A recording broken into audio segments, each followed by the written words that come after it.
Salam Sobat Ministry Channel, apa kabar? Semoga dalam keadaan baik-baik saja. Saat ini kita akan mendengarkan saksian Dr. Tony tentang ilmu yang terkuat yang ada di Pulau Jawa. Ilmu apa itu? Mari kita dengarkan.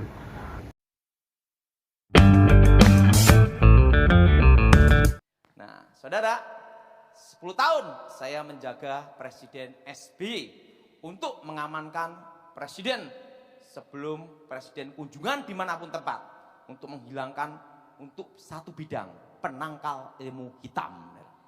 Nah, ini kesaksian saya bagaimana saya bertobat.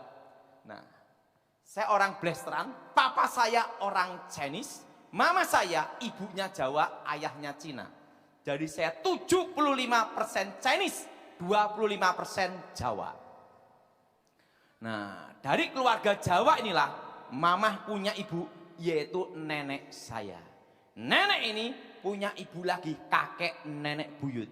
Keluarga dari kakek nenek buyut inilah kakek nenek guru saya. Kakek saya terkenal dengan tokoh aliran putih namanya Sapuangin, terkenal dengan ilmu saipi angin pindah tempat, dan terkenal dengan ilmu kebal aji lembu sekilan jedor jengtal, dan terkenal dengan ilmu panglemunan, ilmu menghilang. Selama saya belum bertobat, saya tidak pernah bayar bis dan angkot. Setelah bertobat baru bayar. Nah, karena dulu saya mempelajari ilmu hitam, sampai sekarang saya masih diminta bantuan untuk aparat polisi dan militer di Indonesia. Kakek saya tokoh aliran putih, nenek saya tokoh aliran hitam. Terkenal dengan nama si setan kober, pembunuh tercepat tanpa jejak. Dan dia kalau membunuh orang, anak cucu dibunuh semua. Nah, dan dia terkenal dengan santet, membunuh jarak jauh. Kakek nenek buyut saya mengalami susah mati kalau ilmunya tidak diturunkan. Dan yang bisa menurunkan ilmunya adalah seseorang yang memiliki hari kelahiran weton setupaing, weton tertinggi, weton Jawa 99. Di antara 5 bersaudara laki semua, saya anak nomor 2, lahir di weton setupaing. Karena itulah sejak usia 9 tahun saya dididik dan dilatih untuk menjadi seorang dukun. Di situ guru saya mengajarkan sama saya, sebelum kekuatan mistik itu diturunkan, kamu harus memiliki kemampuan, kekuatan fisik melebihi manusia normal. Karena ingat, kalau kamu tidak dilatih fisik kamu, kamu pasti gila. Maksud guru gimana? Kekuatan manusia normal itu segini, kekuatan roh itu segini. Kalau ini masuk langsung, kamu pasti gila, tidak kuat saraf kamu. Kamu harus dilatih dulu fisik kamu. Usia 9 tahun sebelum kekuatan mistik itu dimasukkan, kamu harus memiliki fisik kekuatan 2 kali melebihi manusia normal. Wah, gimana caranya? Kalau kamu ingin menjadi yang terkuat, harus menjadi yang paling menderita. Di situ usia 9 tahun, disitulah saya pertama kali dilatih bela diri dulu sama kakek saya. Apa yang harus saya lakukan guru? Untuk melatih kekuatan kamu melebihi kekuatan manusia biasa, kamu harus kuda-kuda kuat, fisik kuat.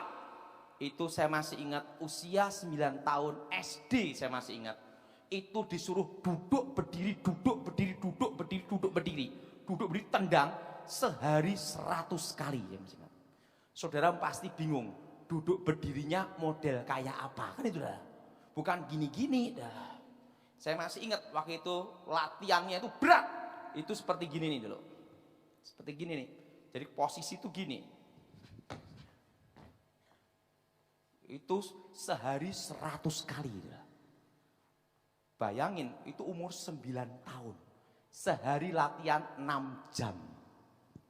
Nah, setelah kekuatan fisik semua dilatih, baru guru saya ngomong, ilmu gaib diturunkan. Pertama kali saya belajar ilmu gaib adalah aji aji tapak banyu, ilmu mengambang di atas air. Gara-gara punya ilmu itu, sampai sekarang tidak bisa renang.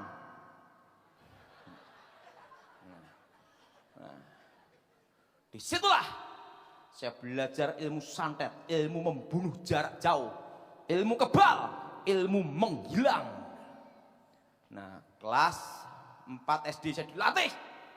Dan pada itu usia 10-11 tahun, saya dibekali 100 macam pusaka, keris, tombak, pedang, dan 6 pusaka kebal. Besi kuning, mirah delima, lulang kebelanda, kitab Istanbul, kul buntet, badar besi, anti tembak, anti bacok, anti cukur. Rambut itu kebal. Jadi kalau mau potong rambut, jimat dijauhkan dulu baru bisa dipotong. Jadi kalau mau potong rambut itu rugi banyak. Kenapa? Harus bancaan selamatan baru bisa kepotong. Kalau saya ngomong tidak bisa, walaupun di model apapun tidak bisa, kebal seluruh senjak badan ini. Guru saya berkata sama saya, karena seluruh tubuh kamu kebal, kamu akan terkena kutukan. Langit mengutuk, tanah menolak.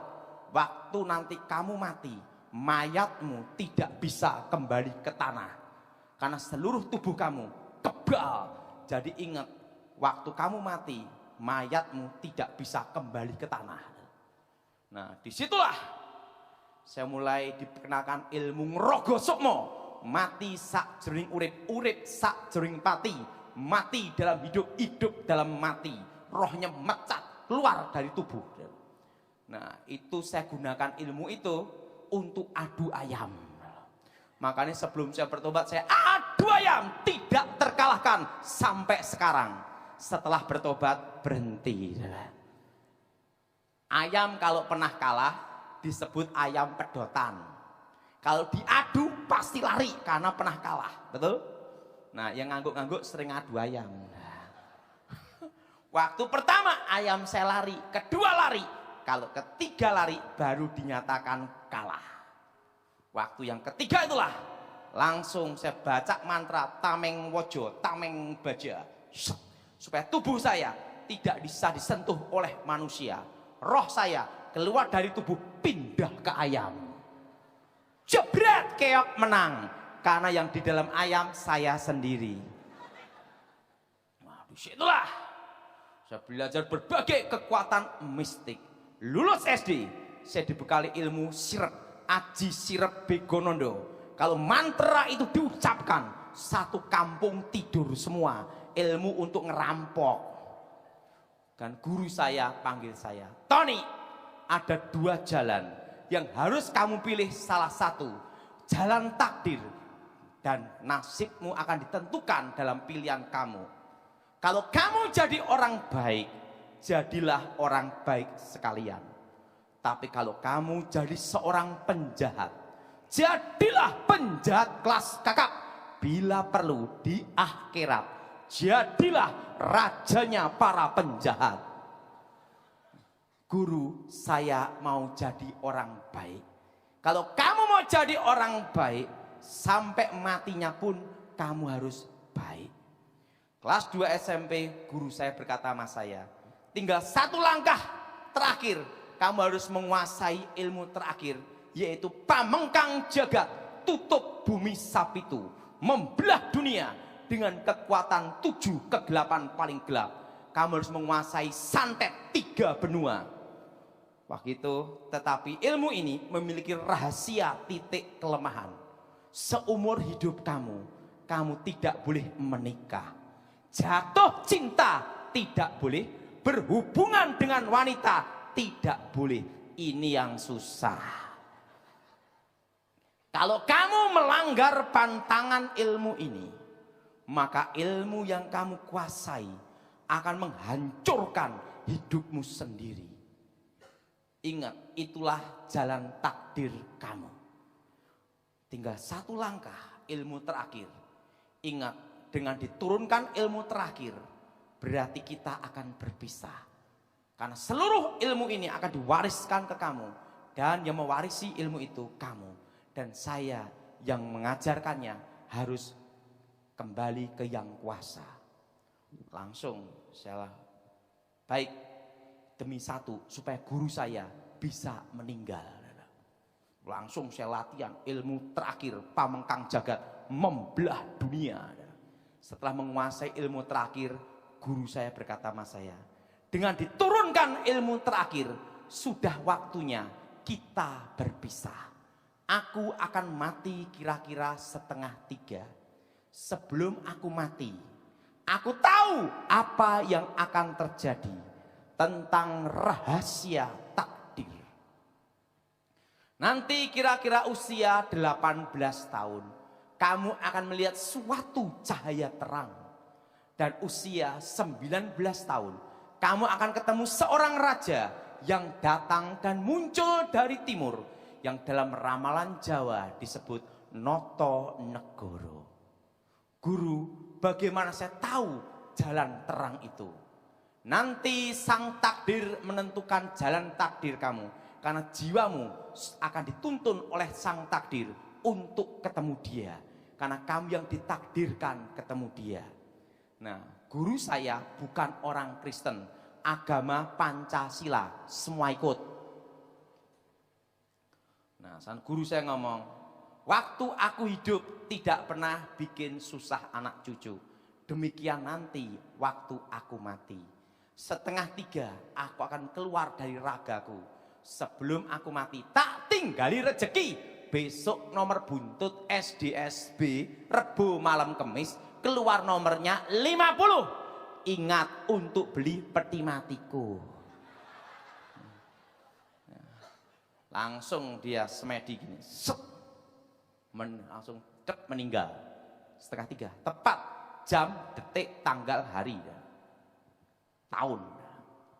Setelah guru saya meninggal, saya kehilangan arah. Usia masih remaja, dibekali kekuatan sehebat itu. Katanya ada dukun sakti, langsung saya datengin. Saya tunjukkan aji panglimunan ilmu menghilang, ping, menghilang. Dukunnya bingung, menghilang di mana anak ini? Malah dukunnya jadi murid saya. Saya kalahkan berbagai aliran di tanah Jawa. Saya lewati semua pertarungan. Usia 15 tahun, saya kalahkan berbagai aliran di tanah Jawa. Mendekati usia 18 tahun, setelah saya kalahkan, tumbangkan berbagai aliran.